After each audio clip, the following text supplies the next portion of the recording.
नमस्कार दोस्तों। पिछले 4 महीनों में एनएमडीसी के स्टॉक प्राइसेस लगभग 40% तक गिर चुके हैं। अब इस भारी गिरावट के बाद इस कंपनी के स्टॉक को हमें बाई करना चाहिए, सेल करना चाहिए या ऐड करके अपनी पोजीशन को एवरेज आउट करना चाहिए। इस तरह के कई सारे सवाल शायद आपके मन में अभी चल रहे होंगे। तो आज की इस वीडियो में मैं आपके साथ कुछ ऐसे एनालिटिकल इंसाइट शेयर करूंगा जिन्हें यूज करके आप बहुत ही आसानी से खुद से इस कंपनी का फंडामेंटल एनालिसिस कर पाएंगे और अपने लिए एक सही डिसीजन ले पाएंगे। तो जो लोग अभी स्टॉक मार्केट इन्वेस्टिंग सीख रहे हैं या सीखना चाहते हैं, उनके लिए आज का ये वीडियो बहुत ही ज़्यादा इंटरेस्टिंग होने वाला है। इसीलिए इस वीडियो को पूरा देखिएगा और एंड तक देखिएगा। और अगर अभी तक आपने हमारे चैनल को सब्सक्राइब नहीं किया है तो हमारे चैनल को सब्सक्राइब ज़रूर कीजिएगा, जिससे कि फ्यूचर में आपको हमारे कंटेंट के अपडेट्स मिलते रहें। एनएमडीसी के शेयर्स अभी सिर्फ 3 के पी रेशियो पर ट्रेड कर रहे हैं और इस कंपनी का पीबी रेशियो सिर्फ 0.9 का है।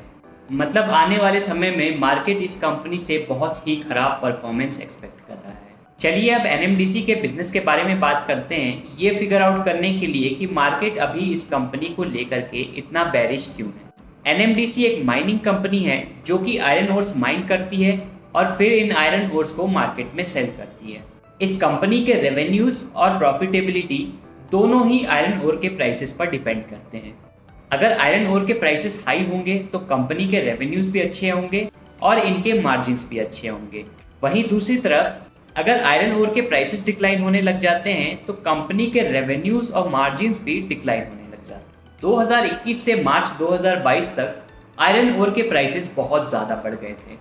2018 में पर टन आयरन ओर के प्राइसेस लगभग 70 से $75 के आसपास हुआ करते थे और 2021 में पर टन आयरन ओर के प्राइसेस $160 से भी ऊपर चले गए थे और मार्च 2022 में भी आयरन ओर के प्राइसेस लगभग $150 पर ट्रेड कर रहे थे।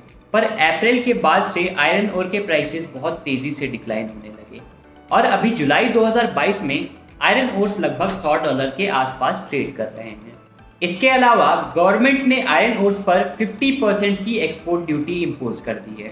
ड्यूटी के इम्पोजिशन के बाद अब आयरन ओर्स को इंडिया से बाहर एक्सपोर्ट नहीं किया जा सकता और इंडिया में जो भी आयरन ओर्स का प्रोडक्शन होता है उसका लगभग 15 से 20% पार्ट इंडिया से बाहर एक्सपोर्ट किया जाता था।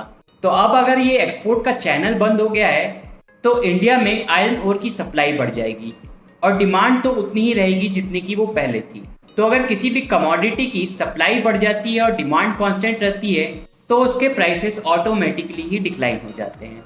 आयरन ओर्स के अलावा गवर्नमेंट ने स्टील के एक्सपोर्ट्स पर भी 15% की ड्यूटी इम्पोज कर दी है। मतलब अब स्टील को भी इंडिया के बाहर एक्सपोर्ट नहीं किया जा सकता। इंडिया के टोटल स्टील प्रोडक्शन का 10 से 15% पार्ट इंटरनेशनल मार्केट में एक्सपोर्ट किया जाता था, पर एक्सपोर्ट ड्यूटी के इस इम्पोजिशन के बाद स्टील कंपनीज को भी अपना प्रोडक्शन थोड़ा सा रिड्यूस करना पड़ेगा। आयरन ओर्स का डायरेक्ट इस्तेमाल स्टील के प्रोडक्शन में होता है, तो अगर इंडियन स्टील कंपनीज स्टील के प्रोडक्शन को रिड्यूस करने लगेंगी तो इंडियन मार्केट में भी आयरन ओर्स की डिमांड कम हो जाएगी। तो अब एनएमडीसी के लिए दो प्रॉब्लम्स हो गई। एक तो सप्लाई डिमांड के मिसमैच की वजह से आयरन ओर के प्राइसेस रिड्यूस हो जाएंगे। इसके अलावा पिछले कई सालों से एनएमडीसी ने कैपेसिटी एक्सपेंशन के लिए बहुत ज्यादा इन्वेस्टमेंट कर रखे हैं। तो अगर कंपनी आयरन ओर्स को एक्सपोर्ट नहीं कर पाएगी तो वो इस एडिशनल कैपेसिटी को कभी भी पूरी तरह से यूटिलाइज नहीं कर पाएगी। इसका मतलब आज तक जो भी इन्वेस्टमेंट कंपनी ने कैपेसिटी एक्सपेंशन के लिए किया है उस पर उन्हें कोई भी रिटर्न नहीं मिलेगा। अब एक सिंपल सा क्वेश्चन है जिसका जवाब बहुत ही डिफिकल्ट है, इसीलिए इस क्वेश्चन का जवाब ढूंढने के लिए आपको बहुत ज्यादा रिसर्च करनी पड़ेगी। क्वेश्चन ये है कि आपको क्या लगता है आज से 5-10 साल बाद भी आयरन ओर्स पर 50% की एक्सपोर्ट ड्यूटी रहेगी? अगर इस सवाल का जवाब हाँ है तो मेरे हिसाब से एनएमडीसी के शेयर्स में हमें इन्वेस्ट नहीं करना चाहिए। पर अगर रीजनेबल चांसेस है कि आने वाले समय में गवर्नमेंट इस एक्सपोर्ट ड्यूटी को रिड्यूस कर देगी तो उस केस में हम एनएमडीसी के बिजनेस को फर्दर एनालाइज करके उसकी इंट्रिंसिक वैल्यू कैलकुलेट कर सकते हैं और जब इस कंपनी के शेयर प्राइसेस इंट्रिंसिक वैल्यू से नीचे के दाम पर ट्रेड होने लगेंगे उस समय हम एनएमडीसी के शेयर्स में इन्वेस्ट कर सकते हैं।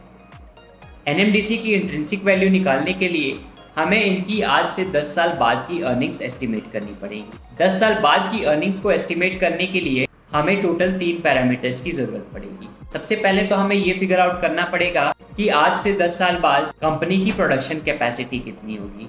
इसके बाद हमें देखना होगा कि आज से 10 साल बाद इनका पर टन रियलाइजेशन कितना है, मतलब 1 टन आयरन ओर की सेल पर ये कितने रेवेन्यूज जनरेट कर पा रहे हैं। तीसरी चीज जो हमें फिगर आउट करनी पड़ेगी वो ये है कि 10 साल बाद इनका ऑपरेटिंग मार्जिन कितना होगा। FY22 में कंपनी ने 44 मेट्रिक टन के आयरन ओर्स प्रोड्यूस किए हैं।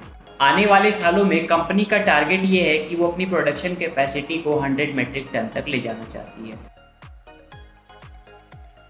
अब ये देखते हैं कि 1 टन आयरन ओर की सेल पर कंपनी कितने रेवेन्यूज जनरेट कर पाएगी। FY19 में कंपनी का पर टन रियलाइजेशन 3500 रुपीज था। FY20 में इनका पर टन रियलाइजेशन लगभग 3700 के आसपास पहुंच गया। इसके बाद FY21 और FY22 में कंपनी का पर टन रियलाइजेशन अचानक से बहुत ज़्यादा बढ़ गया, क्योंकि इन 2 सालों में इन्फ्लेशन रेट बहुत हाई था। पर जैसा कि हमने पहले बात की, आयरन ओर के प्राइसेस अब नीचे आने लगे हैं। तो जैसे जैसे इंटरनेशनल मार्केट में आयरन ओर के प्राइसेस डिक्लाइन होंगे, उसी तरह इंडियन मार्केट में भी आयरन ओर के प्राइसेस रिड्यूस होते जाएंगे। फिर जब आयरन ओर के प्राइसेस एक नॉर्मल लेवल पर पहुंच जाएंगे, उसके बाद वो फिर से एक ग्रेजुअल रेट से ग्रो करना स्टार्ट कर देंगे। तो आज से 10 साल के बाद मुझे लगता है कंपनी का पर टन आयरन ओर रियलाइजेशन लगभग 5000 रुपए के आसपास होगा। FY17 से FY22 के बीच में NMDC के ऑपरेटिंग मार्जिन्स लगभग 50% के आसपास थे, पर FY22 से गवर्नमेंट ने एक नया रूल लागू कर दिया है। इस रूल के अकॉर्डिंग आयरन ओर माइनर्स को अपने टोटल रेवेन्यूज का 22.5% as a royalty fee state governments को पे करना पड़ेगा। तो रॉयल्टी फी पे करने के बाद NMDC के एवरेज ऑपरेटिंग मार्जिन्स 50% से रिड्यूस होकर के सिर्फ 27.5% के रह जाएंगे।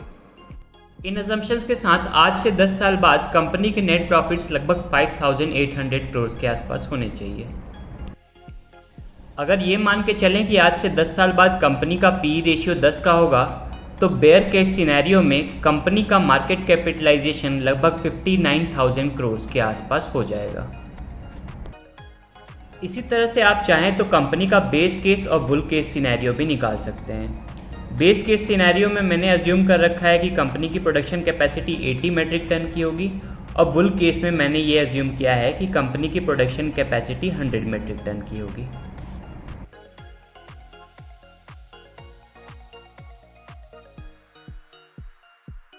उम्मीद करता हूँ आपको आज का ये वीडियो पसंद आया होगा। अगर आपको ये वीडियो इन्फॉर्मेटिव लगा हो तो लाइक बटन को जरूर दबाइएगा, और अगर अभी तक आपने हमारे चैनल को सब्सक्राइब नहीं किया है तो चैनल को सब्सक्राइब करना न भूलिएगा। Thank you for watching the video. This is Rahul Bansal signing off.